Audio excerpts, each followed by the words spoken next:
السلام عليكم ورحمة الله وبركاته، متابعينا بيوسف سبورت في كل مكان. النهارده إن شاء الله احنا هنتكلم على مباراة الأهلي ويانج أفريكانز، آخر مباراة في دور المجموعات، وانتهت بفوز الأهلي 1-0 بأهداف حسين الشحات. ومعانا الكابتن عبد الله. إيه رأيك في الماتش اللي فات؟ والله انا ما اتفرجتش على الماتش اللي فات خالص؟ حاجات منه بسيطه كده في الاخر، يعني في الشوط الثاني كان اداء مش ولا بد. تعبان. بس الجاي احسن ان شاء الله. طيب وحسين الشحات لا احسن شيء في حته ثانيه بالنسبة إن هو وصل لترتيبه كام دلوقتي في هدافي أفريقيا؟ والرابع التساوي مع وليد سليمان. مع وليد سليمان. بينه وبين عماد متعب 8 أهداف. 8 لسه شويه. طيب الماتش حلو ولا؟ هو الشوط الاول اتفرجت عليه، اتفرجت على الشوط الثاني كان اداء يعني ماشي. نزل امام عاشور، نزل شويه اللعيبه اللي نزلهم، بس مش اللي هو. مش اللي هو. طيب الوحيد اللي مش عاوز ينزل في التشكيله دي موديست، يطلع بجد. موديست من اول ما جه. موديست من اول ما جه وانا قلت لا، موديست ما ينفعش يجي الاهلي. ليه بقى؟ انا اتكلمت فيها قبل كده. امير توفيق مدير التعاقدات في الاهلي، انا حسيته كده ان هو راح خبط على الباب على موديست على البيت. فاضي يا اسطى؟ فاضي. طب تعالى يلا معانا عايزينك في الاهلي. يعني واحد كان بيلعب في بروسيا دورتموند الالماني، والاهلي لما راح يجيبه قاعد ما بيلعبش. لو مهاري هيبقى قاعد في بيته؟ لا فاستحاله. استحاله. مفيش بقى، هي دي المشكله. واللي انا شايفه من وجهه نظري ان من ساعه فلافيو والاهلي مش عارف يجيب راس حربه اجنبي. واللي جابه لعب وادى معاك شويه وانت مشيت وليد ازار. وليد ازار لعب معاك حبه، وبعد ما طلع من هنا جاب كام جول؟ اول ماتش له بعد ما مشي من الاهلي 7 اهداف. 7 اهداف. 7 اهداف اول ما مشي، فانت مش هتعرف تجيب حد تاني. هنعمل على راي مرتضى منصور، حد عامل الاهلي عمل يعني على راي مرتضى منصور لا تعليق. هو الوحيد يعني موديس دي ياخده يقعدوا بره، ما يحطوش في التشكيله والبدلاء، وقت ما يلعب وديه ينزل موديس. طب شفت مهيب عبد الهادي ماله مهيب لما استضاف سلام حفيظ؟ انا ما اتفرجتش عليها. لا ده كانت حركه ناريه. استضاف محمود سلام حفيظ وقال له على رمضان صبحي، ايه رايك رمضان صبحي هيرجع الاهلي ولا مش هيرجع الاهلي؟ كان رد سلام حفيظ عليه رد سياسي نمره واحد. اكيد لا. لا ما قالوش اكيد لا، قال له دي والله حاجه في قرار مجلس الاداره. وبعدين قرار العوده ان انت هتكسر قواعد الاهلي ما بيجيش من شخص. قال له ولا الكابتن محمود الخطيب، قال له ولا الكابتن محمود الخطيب، لان اللي منجح منظومه الاهلي ان هم مجموعه وباستشاره. مفيش واحد بيطلع ياخد القرار منه لنفسه. يعني بالبلدي كده مش زي مرتضى منصور اللي يطلع يقول لك انا هعمل كذا وهضرب امك بالجزم. الاهلي ما فيهوش الكلام ده، وهيجيبوا بربوس. الاهلي ما فيش فيه الكلام ده. طلع اتكلم سلام حفيظ قال لك دي حاجه في ايد الاداره. دي حاجه في ايد الاداره، بيستشيروا بعض، ولو في ان هو يرجع لو هيكسروا القواعد عادي مفيش فيها مشكله، دي استشاره. انما لو لا الكل لو مؤيد اللي هم الاعضاء عامه لو ايدوا ان رمضان يرجع هيرجع، لان دكتور الزمالك بيفاوض رمضان. فرمضان بيقول لك بعد ما كان مدي يعني نسبه 70% انه هيروح الزمالك، بيقول لك امبارح يعني هو يوم واحد بس بص كل حاجه اتقلبت. قال لك رمضان صرف يعني غير وجهه نظر تماما ان هو يروح الزمالك. فده مدي للناس ايحاء او واحد زي مهيب ان يبقى الاهلي مثلا اداله الضوء الاخضر ان هو هيرجع. شيء صعب. ورد عليه هادي خشبه قال له لا. شيء صعب ان هو يرجع تاني.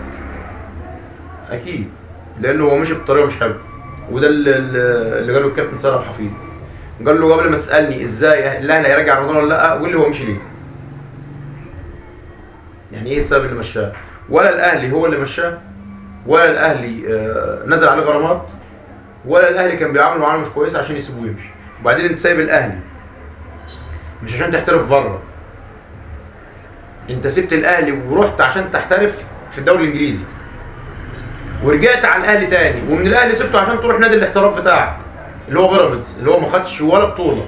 طيب في البدايه خالص رمضان طلع يتكلم على بيراميدز لما كان لسه الاسيوطي، يعني مع احترامي طبعا قال لك انا ازاي ان انا اصلا هسيب الاهلي واروح الاسيوط سبورت، اروح نادي اسمه الاسيوط سبورت. مع احترامي طبعا للاسيوط والحاج محمد اسيوط صاحب النادي، بس يعني هي كانت فكره رمضان انه يعني ما ينفعش يروح نادي يطلع من الاهلي ويروح نادي اقل منه. فجاه الحال اتغير وراح بيقول لك انا ببص على الطموح. طموح في نادي ما عندوش ولا بطوله. ايوه هو فعلا ده الطموح بتاعه. زي عبد الله كده. وبيراميدز هيمشي احمد فتحي اخر الموسم. كنا سامعين انه رايح الزمالك. راح على الخطيب قال له قال رن على الخطيب قال له الا اني سامعه ده. يقول له والله ابدا مفيش الكلام ده مش هيحصل. لما رئيس النادي بتاع الاهلي يرن عليك لا طبعا يقول والله ما هتحصل. ما انت بالنسبه للنادي الاهلي حاجه برضه يعني انت ماشي باحترام. لا طالع بصوره كويسه ماشي وانت الناس الجماهير محترماك والدنيا حلوه. طالع بصوره كويسه لانه جه صارح الاهلي والاهلي قال له فكر لو عايز تقعد قال له لا انا همشي. قال له خلاص تمام لاخر الموسم وامشي. وبالفعل ده انه يلعب لحد اخر مباراه ليه. ولما راح بيراميدز في الاهلي وكان بيراميدز لسه ما خدش اللي هي تعمل له قيد في افريقيا. وكان مسموح ان هو يجي يلعب مع الاهلي في افريقيا. والاهلي مش عايز. قال له لا مش عايز يعني ان هو لسه مدي الاهلي. طبعا هو اللي هيفرق مع واحد اسمه احمد فتحي وواحد اسمه رمضان صبحي. تمام. طيب وسام ابو علي. لا وسام ابو علي في حته ثانيه وعايز ياخد فرصه لعب اكتر. يركن مودست وينزل وسام. اول ماتش له في الدوري جاب جونين. نزل في افريقيا اول ماتش له في افريقيا لعب ادى ادانا مردود ان هو هيبقى حاجه وهيدينا ان احنا نشوف لاعب بس الله يرجع لنا زي فلافيو. كام لاعب في الاهلي المفروض ان هم يمشوا من الاهلي ما يلعبوش؟ اول حاجه طاهر ده رقم واحد قبل موديست يعني طاهر ده بلا استثناء. ده بلا استثناء يعني الكل تقريبا هيبقى مؤيد نفس يعني طاهر بينزل الماتش ما بنشوفش طاهر. احنا بنلعب كده اول ما طاهر ينزل بنلعب ناقصين. دي من وجهه نظر. اول ما طاهر ينزل في الماتش احنا بنلعب ناقصين واحد. وموديست حلو عليه كده. لا موديست ده انا ما اعرفش يعني هو بصراحه في حاجه يعني انا نفسي افهم. الماتش اللي فات في الاستوديو التحليلي بتاع الماتش بتاع امبارح. في الاستوديو التحليلي قال لك الاهلي ينقصه الثلث الاخير الثلث الهجومي اللي يخلص. الاهلي بيعمل كل حاجه. هو طالع في دوري المجموعات اقوى تاني نادي دفاع. ده اقوى تاني نادي بالدفاع. طب في الهجوم انا ما جيش في الجون. والهجوم انت ما عملتش حاجه في الهجوم خالص. انت كل ماتش هتكسبه 1-0 ماتشين ورا بعض 1-0. الهدف اللي جابه موديست في الدوري انا شايفه ان هو ده مش هدف. ده هو جت معاه كده. هي شوط جات له نفس الفرصه اللي جابها جون في بلديه المحله.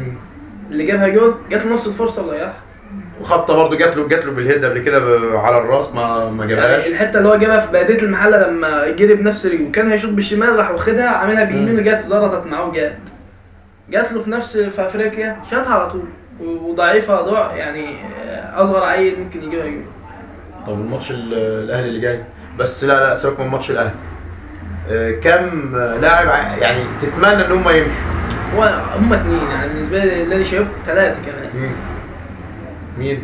طاهر وموديست وكريم نيدفيد. انا مش شايف كريم نيدفيد اساسا يعني. كريم نيدفيد دوت من ايام ما كان حسام البدري بيدرب الاهلي. وكنت انا دايما بطلع اقول على الكلمه دي. انا بحس ان كريم نيدفيد ابن اخت حسام البدري متمسك بيه بطريقه رهيبه. ما صدق انا واحد من الناس ارتحت انه طلع اعاره. ما اعرفش جابه تاني ليه. هو رجع هو شايف في كريم نيدفيد حاجه احنا ما شفناش. نزل الماتش اللي قبل كده ما شفناش كريم نيدفيد فهو يمشي حتى اكرم توفيق من بعد الاصابه ما هوش هو اكرم توفيق اللي انا بعرفه. بس كاكرم توفيق بيديك اداء مردود دفاعي عن هجومي كتير. طبعا ففارق معاك شويه. انت مش محتاج تسيبه. هو عايز ياخد شويه كمان. الاول كريم توفيق اكرم توفيق. اكرم ده لما كان اتصاب ورجع من الاصابه ما حدش حس بغيابه. ما حدش حس ان هو كان مصاب لانه من اول ماتش نزل فيه كان بياكل النجيل. الاصابه دي ما اعرفش رجع عامل كده ليه. اكرم توفيق حته ثانيه. اكرم توفيق هو عايز ياخد عدد وقت اكتر ومباريات اكتر ان هو يرجع لمستواه.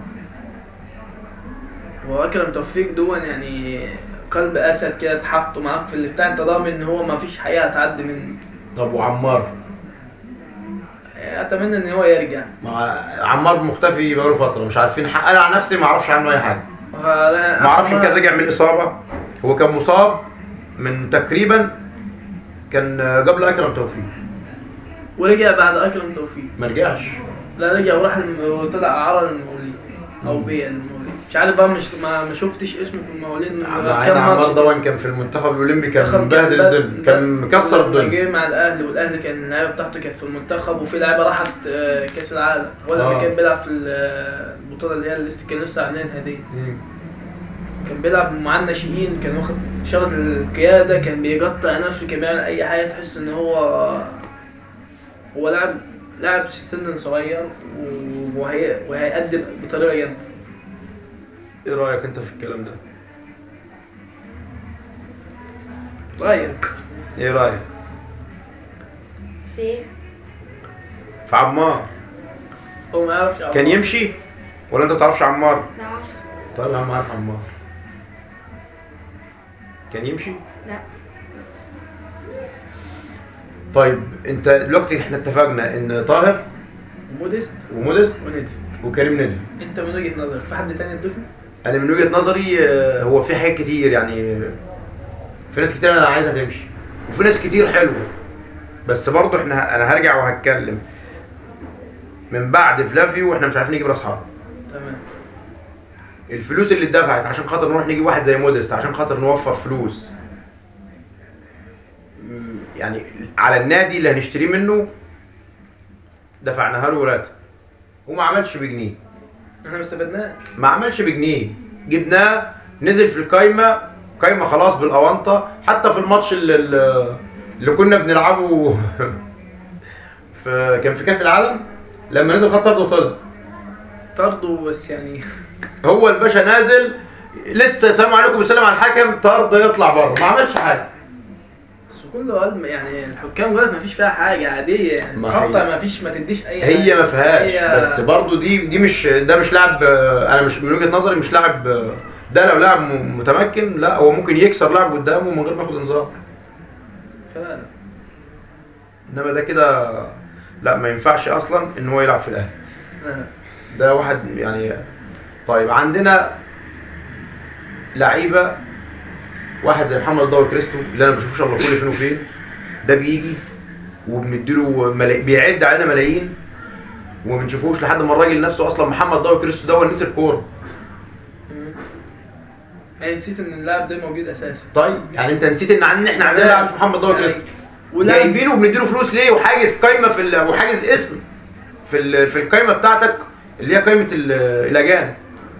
طب ده كده خلاص واخد اسم، هو مش مقتنع بيه. طب احنا يعني هو اللاعب بيأدي، احنا لما بينزل الملعب بيلعب معاه. طب انت بقى انت مش مقتنع بيه، سايبه ليه؟ يعني مش مقتنع بيه طلعه يمشي. يا اعاره يا بيع، نستفاد احنا بلاعب تاني لو جبنا لاعب مكانه ومودست يمشي. طيب يبقى كده عندك محمد ضوي كريستو. كوكا بس هو بيأدي يعني بس برضه ما بيشاركش جامد. بس انت ممكن تعذره عشان حاله الوفاه، ابوه لسه ميت وبتاع، فمش هتلاقي. احنا ممكن نعذره عشان خاطر الوفاه.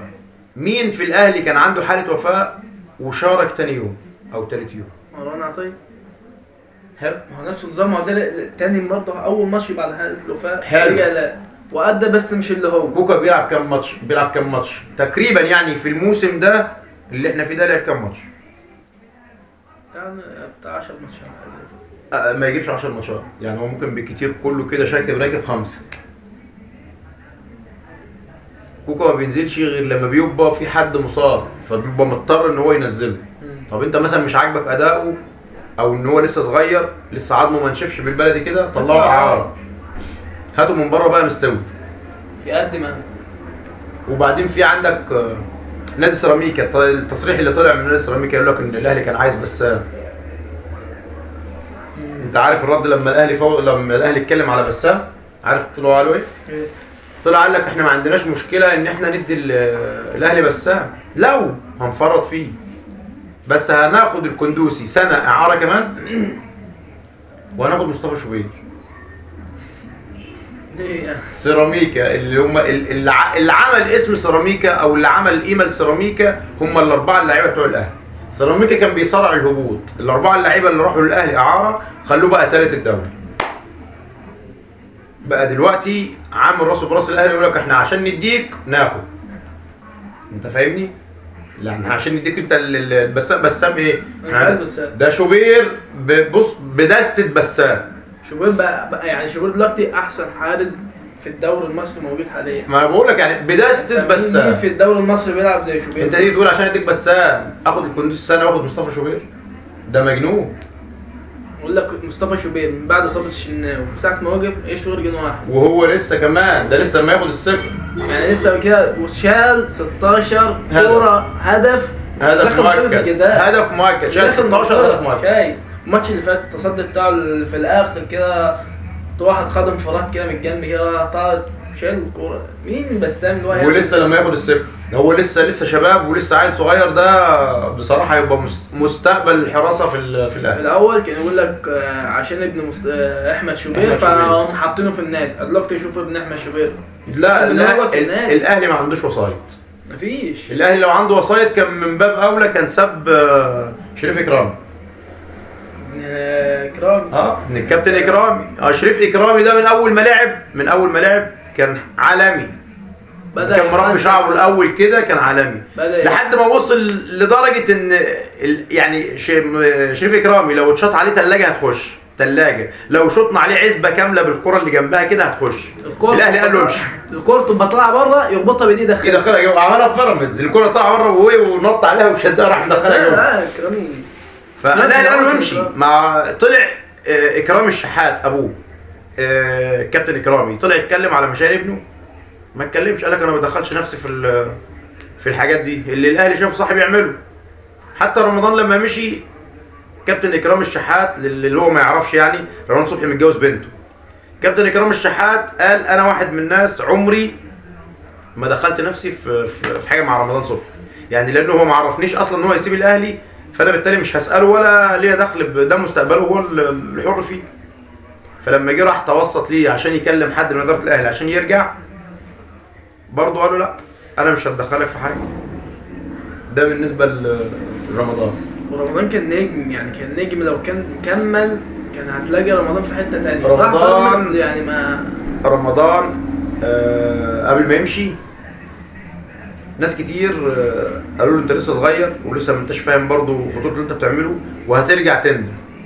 ودلوقتي بيندم. واحد زي عصام الحضري اول واحد نصح فيها رمضان وجرب لانه جرب وطلع بكى على الهوا كده وبرضه ما رجعش، وهو كان السد العالي وكان في مجدي ما رجعش. وكان برضه لغايه لما بطل كوره وهو لسه عصام الحضري موجود زي ما هو. بس ما بيقولش يعني انت مهما لو جبت عصام الحضري ووقفته جين هيقف لغايه دلوقتي. ايوه طبعا. وبعدين المشكله اساسا انت عشان تكسر قواعد الاهلي بتدي يعني فرصه لاي لاعب انه يعمل معاك زي ما رمضان عمل.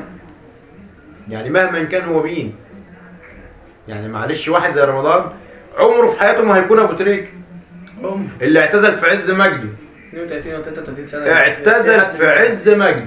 يعني شوف انت ب 32 سنه مش عبد الله السعيد اللي 39 سنه دخل على 39.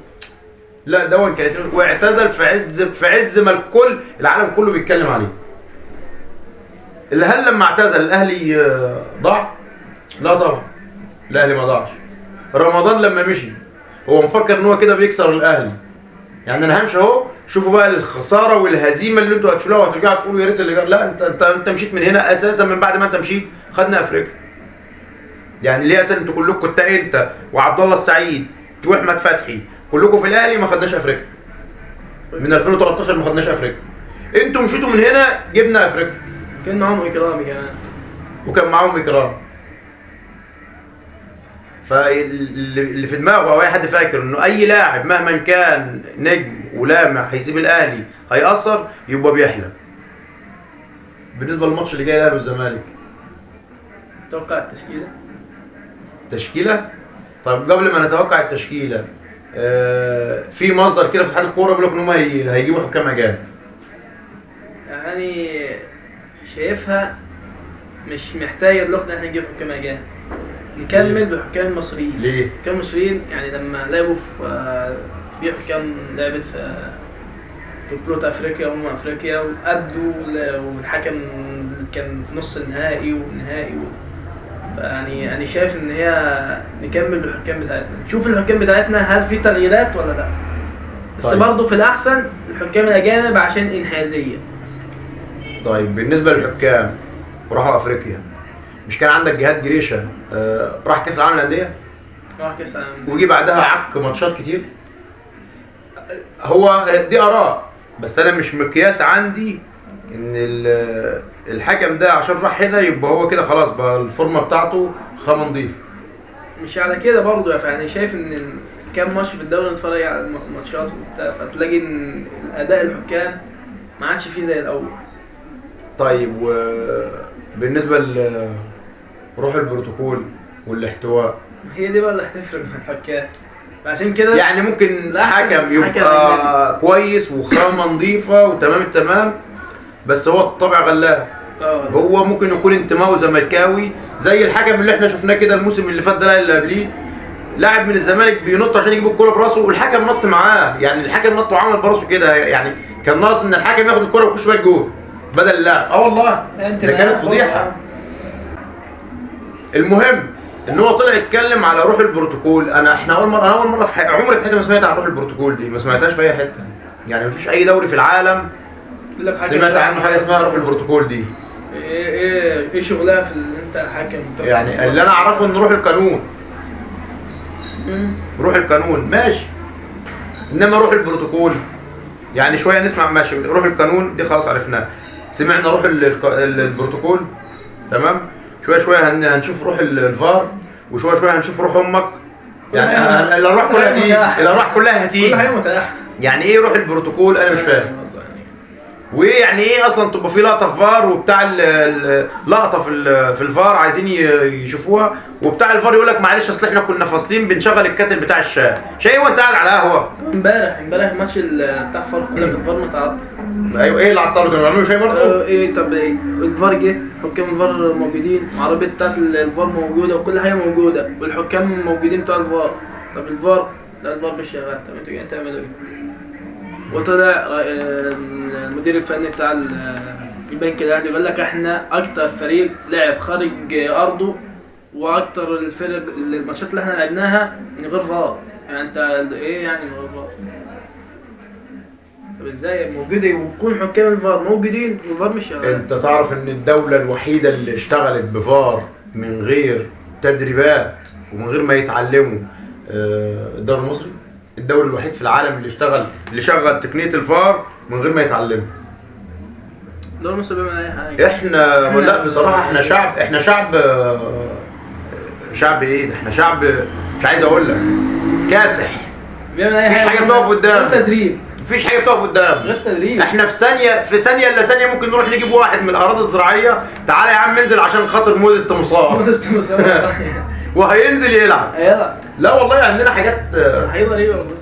مفيش حاجه اسمها اصلا ولا حد اتعلم في وبعدين الفار ايه؟ انت بتروح تتعلم اسبوع وتيجي، ده انت اصلا المفروض تقعد اقل بالميت سنه تتعلم انت تقنيه الفار عشان تيجي تشتغل شهاده وحياه يعني انما احنا عندنا حاجات غريبه.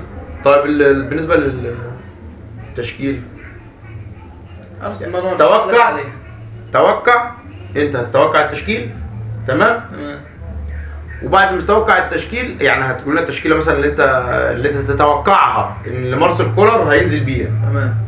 وبعد ما هتتوقع التشكيل اللي هو هينزل بيه بالظبط، اصدف التغيير بتاعك. انت بقى هتحط التشكيله اللي انت تتمناها بعد التوقع. تمام. بعد توقع التشكيل. تمام. لان انت هتتوقع، وتوقعك ده لو طلع صح هنبقى في الحلقه اللي هي بعد الماتش هيبقى في كلام كتير.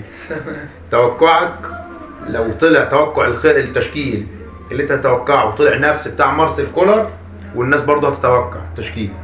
تمام. اللي يتوقع صح يعني هنجيب اسمه في الفيديو اللي بعد الماتش، وهنجيب اللي توقعه صح واللي توقعه نتيجة المباراة. تمام. فانت توقع التشكيلة اللي هينزل بيها مارسيل كولر، ولا اللي انا اتمناه، وبعد كده اللي انت تتمناه. تمام. لو نزل باللي انت تتمناه احنا كده مفيش اختلاف ان مارسيل كولر طبعا مدير فني عالمي اكيد. بس هو يعني حتى في المؤتمر الصحفي اللي فات بيسالوه بيقولوا بالنسبه للماتش القمه، قال لهم طبعا انا بلعب على اساس ان انا اكسب الماتش. انا بالبلدي كده قالها المترجم، قال لك انا جعان بطولات. احنا عايزينك على طول جعان، داخل علينا رمضان يا مارسيل كولر، عايزينك تفضل جعان. طول عمرك انا جعان. مش عايزك يبقى بحق جاي النبي يفضل مجوعك عندنا في الاهلي. تفضل جعان تجيب بطولات. قول بقى التوقعات بتاعتك. حراسة المرمى مفيش خلاف عليها، مصطفى شوبير طبعا. الشمال اليمين علي معلول، رامي ربيعة، محمد عبد المنعم، محمد هاني. تمام. محمد هاني. محمد انا هاكي التاني مره. محمد هاني. هيلعب محمد، مش هينزل اكرم. مش اكرم. تمام. محمد هاني. طيب بقى يعني استنى بس هنقف لحد هنا كده شويه. محمد هاني من وجهه نظري، محمد هاني ده ما بيلعبش غير في كاس العالم للانديه، ما بشوفوش في افريقيا او في الدوري غير في ماتش او اتنين. ما اعرفش ليه. هتلاقي محمد هاني في كاس مصر. تمام. لان ده بطوله وقصاد الزمالك، يعني انت تلعب قصاد، فبتلاقي محمد هاني مش محمد هاني، قلب على ارنولد، قلب وولكر، بتلاقي اللعيبه اللي هي معاها. تمام. خط النص. تعال اشترك تعال. خط النص هيلعب 4-2-3-1. 4-2-3-1 الخطه بتاعته اللي هو تمام. هيلعب منزل مروان عطيه. تمام. وهيلعب كوكا. تمام. هينزل كوكا في النص. في النص. تمام. وهيلعب على الاطراف، هينزل حسين. تمام. وخليكم بس انتوا اهم حاجه سجلوا اللي عبد الله بيقوله عشان بعد المباراه نرجع وهنشوف الكلام اللي هو. لا زي ما انا قلت بقى ده. تمام. ماشي. حسين، وعلى الجنب الثاني هينزل بيرسي تاو، وصانع لعبه هيكون امام. تمام. وراس الحربه هينزل مودست. ده في بدايه الماتش. مودست هينزل بمودست. هينزل في بدايه الماتش بمودست. يعني مش هينزل بأسامة أبو علي؟ لا هو أسامة أبو علي هينزلك في الشوط الثاني في آخر تلت ساعة في الشوط الثاني. هينزل مودست. ده بالنسبة للتوقعات. توقعاتي. لا أتمناه. أيوه. برضه نفس الحراسة المرمى مصطفى شوبير. وخط الدفاع برضه. الدفاع مش زي ما هو. تمام. أنا هشيل محمد هاني ونزل أكرم توفيق. تمام. ده بالنسبة على الباك اليمين. تمام. مروان عطية. وهينزل برضو كوكا. تمام. وإمام، رضا سليم، وحسين الشحات. تمام. باش يستوي يقعد برا شوية. وأسامة أبو علي. تمام. ده أتمنى. تمام. مع ان بيرسي يعني بيرسي حلو ظهر يعني بيقول كان ماتش كويس ماشي كويس. فأنا حاسه كده مش اللي هو برضه، فينزل حسين الشحات. أنا مش عايز كوكا خالص. تمام. هتنزل من كوكا. هنزل السولية. بص من بعد ريبونة السولية في ماتش الاهلي والزمالك، الحته اللي عملها كده 5-3 انا من احساسي هي مكهربه الزمالك. لا هو برضه لما ينزل لا السولية برضه ده كان وجع عن دماغ. لا دي يعني السولية دي كده شيل كوكا والسولية دي. يعني انت عايز كوكا ولا عايز سولية؟ لا السولية. رجعت في كلامك؟ كنت ناسي خالص. لا ده السولية ما يتنسيش، ومن اول فترة مصاب ظهر الماتش اللي فات، فانا برضه ما اتفرجتش على الماتش كله لا السولية مش حد يختلف عنه. تمام. السولية هينزل اساسي، محدش يختلف عنه. طيب ورضا سليم ما هيبقى هو وحسين الشحات وأسامة أبو علي. بيستو لو نزل في الشوط الثاني هيأدي. تمام. اما ينزل في الشوط الاولاني بتحس ان المستوى يرجع على الشوط الثاني تلاقيه. طيب وبالنسبه لكريم فؤاد برضه الشوط الثاني ينزله بتبقى كريم فؤاد برضه، او الشوط الاولاني بس مش هيكمل الشوط الثاني. تمام. فانا حابب الشوط الثاني على الشوط الاولاني. انت تتمنى التشكيله اللي انت قلتها الثانيه.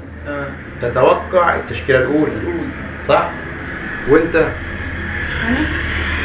هو المفروض يعني ما ينزلش مودست. دي انت بتتمنى. تمام. ينزل بمين؟ ينزل السولية. هينزل بمين مكان مودست؟ علي وسام ابو علي. تمام. وسام ابو علي مكان مودست زي عبد الله. او ممكن مثلا يعني لو كهرباء. لو كهرباء لو موجود. بس هو قال لك هو استبعاد فني. استبعاد فني. هو لسه ما يعرفش. لسه ما فيش قرار ان هو هيلعب. استبعاد فني. يعني لسه لغايه دلوقتي ما حدش عارف انه موجود ولا لا. بس احنا لو موجود هيبقى في كلام تاني. لو موجود يعني لا ما هو انت لو موجود هيبقى في كلام تاني. في التوقعات ولا في الامنيه؟ لا في التوقعات. في الاثنين. في الاثنين هيكون موجود معايا. في التوقعات هيشيل مودست وأسامة أبو علي هينزل كهرباء. دي شيء اساسي. مودست وأسامة أبو علي ويبدا بكهرباء. وينزل بكهرباء. تمام. وكهربا لو نزل وادى هيسيب كهربا راس حربه وهينزل اسامه ابو علي طرف. طيب انت ممكن تتوقع ان في يعني يحصل حاجه تخلف كل التوقعات؟ اكيد. انا احساسي بيقول بعد زياره كابتن محمود الخطيب لنادي الزمالك ممكن هو احلى حاجه في اداره الاهلي ان هي ما بتتدخلش مع المدير الفني خالص. المدير الفني حر في تشكيلته، بس انا احسب بيقول ان ممكن ما ينزلش بامام عاشور منعا للشد والجذب داخل الملعب. ما بالك امام عاشور وكهربا. دي هتبقى مشكله ده بس هي بالنسبه لي هتكون مصيبه سودة. هي بالنسبه لي هتبقى احلى. انت هتدوكهم هيلعبوا بروح ان دول اللاعب بتاعنا ومشي، فهتلاقي الماتش تتفرج على الماتش. انت لما تشوف الزمالك وهو راجع كده وتلعب مع الزمالك وتحط عليه 5 وتحط عليه 6 الماتش يكون هادي، غير لما تكسب الزمالك 2-0 ولا 1-0 بس يكون ماتش فيه لعب. تمام. هتفرق. توقعاتك للماتش؟ 3-1 للاهلي. مين اللي هيجيب الاهداف؟ الاهداف اسامه ابو علي هيجيب جول، كهربا هيجيب جول، والماتش هيجيب. طيب ده كهربا لو هيلعب مش هيلعب رضا سليم او حسين الشحات. لا حسين الشحات امام واسامه ابو علي. توقعاتك كام؟ توقعاتي 3-0 3-0 او 3-2 يعني لا واحد. لا سيبك انت من واحده، ده هو اختلاف رهيب يعني 3-0 3-2 يعني دي يعني مش 3-0 او 3-1 يعني 3-0 2-0 2-1 3-1 انما من 3-0 ل 3-2 طب ما كده ممكن يتعادل. 2-1 ده انت غيرت كله. يعني من 3-0 ل 3-2 ل 2-1 انت توقعت 2-1. مين اللي هيجيب الاهداف؟ الهدف لو كهربا نزل هيجيب جول. تمام. ولو رضا سليم نزل هيجيب جول. طب اللي ما نزلوش لو امام عاشور والسليم. حلو. حتى تقيله برضه يعني. لا حلوه السليم. فعلا ممكن السليم يجيب جول. السليم بتلاقيه في ماتش السليم مباراه 18 بيبعت دنات.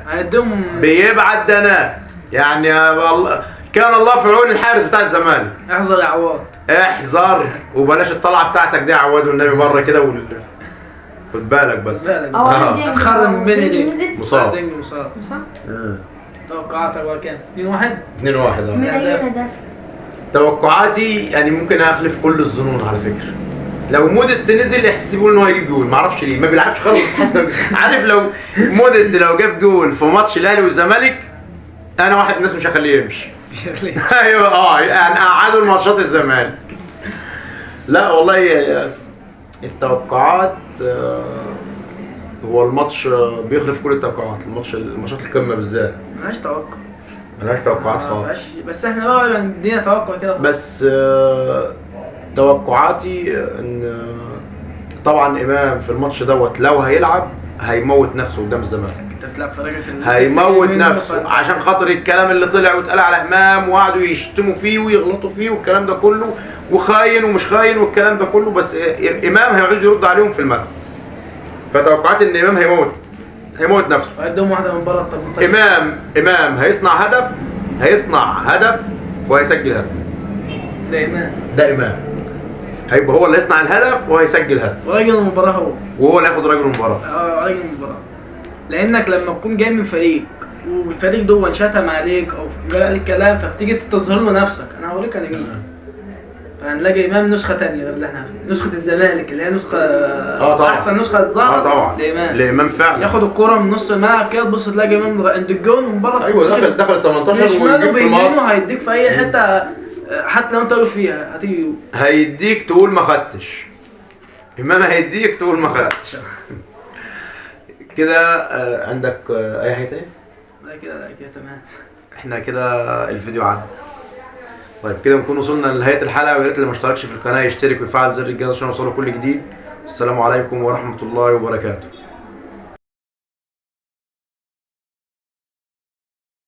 السلام عليكم ورحمه الله وبركاته. متابعينا بيوسف سبورت في كل مكان.